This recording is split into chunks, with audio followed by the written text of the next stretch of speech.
बिहार के एक छोटे से गांव में एक पुराना और सुनसान मकान था।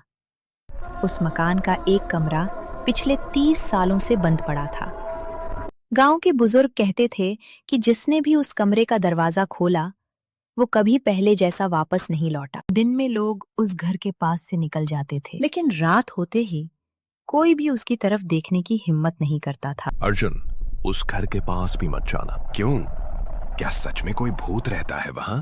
मेरे दादा कहते थे, जो भी उस कमरे का दरवाजा खोलता है, उसके साथ कुछ न कुछ बुरा जरूर होता है। अगर भूत होता तो अब तक पूरे गांव को डरा चुका होता। तू मजाक मत कर। रात को वहां मत जाना। आज रात मैं वहीं जाऊंगा और सबको साबित कर दूंगा कि वहां कुछ भी नहीं है। रात के ठीक 12 बजे चारों तरफ गहरा सन्नाटा था।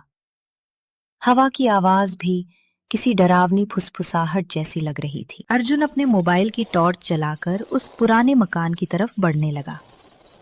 जैसे ही वो घर के सामने पहुंचा, उसके कदम अपने आप धीमे हो गए।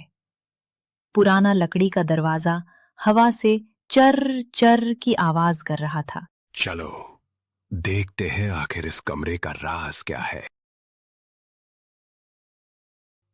वह धीरे धीरे बंद कमरे के सामने पहुंचता है। इतने सालों से बंद है, फिर भी ताला बिल्कुल नया क्यों लग रहा है? वह ताले को हाथ लगाता है। धड़ाम! ताला अपने आप जमीन।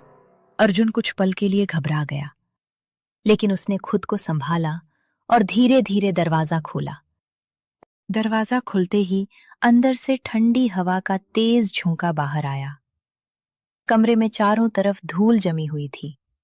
एक टूटी हुई कुर्सी, पुरानी गुड़िया और दीवार पर टंगी एक बंद घड़ी।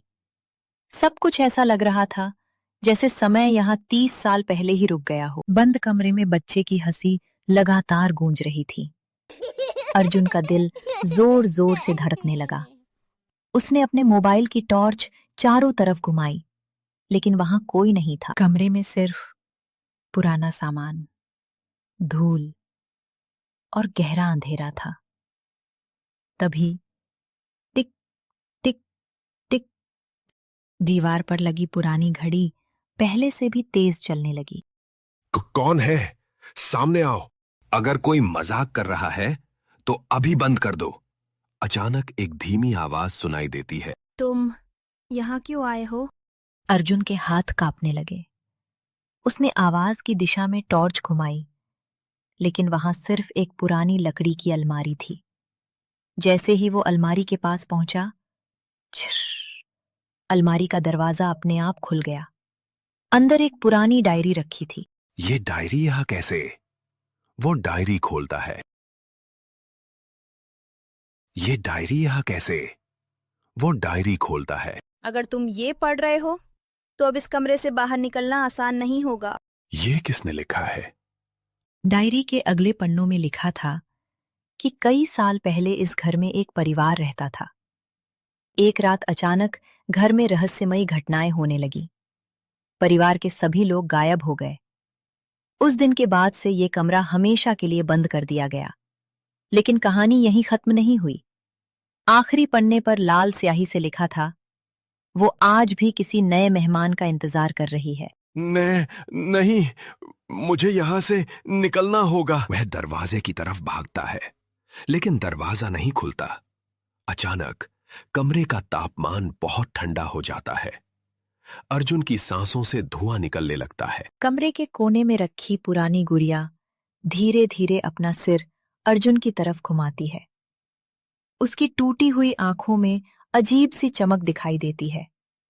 फिर गुड़िया अपने आप जमीन पर गिरती है और धीरे धीरे अर्जुन की तरफ खिसकने लगती है। हे भगवान, ये क्या हो रहा है? वो पीछे हटता है। तभी दीवार पर किसी ने खून जैसे लाल रंग से लिखना शुरू किया। एक एक अक्षर अपने आप उभरने लगा। अब बहुत देर हो चुकी है। तभी दीवार पर किसी ने खून जैसे लाल रंग से लिखना शुरू किया। एक एक अक्षर अपने आप उभरने लगा। अब बहुत देर हो चुकी है। अर्जुन डर के मारे जोर से चीख पड़ा। अचानक पूरे कमरे की लाइट जैसी चमक एक पल के लिए दिखाई दी। उस चमक में उसे एक छोटी बच्ची की परछाई दिखाई दी। उसके लंबे बिखरे बाल थे और वो चुपचाप अर्जुन को देख रही थी। तो तुम कौन हो? मैं अकेली हूं। कुछ सेकंड की खामोशी, फिर बच्ची मुस्कुराने लगी, लेकिन उसकी मुस्कान धीरे धीरे डरावनी बन गई। अचानक बच्ची तेजी से अर्जुन की तरफ बढ़ी। अर्जुन चीखा, पूरा कमरा अंधेरे में डूब गया और अंधेरे से सिर्फ एक आवाज आई, अब तुम्हारी बारी है।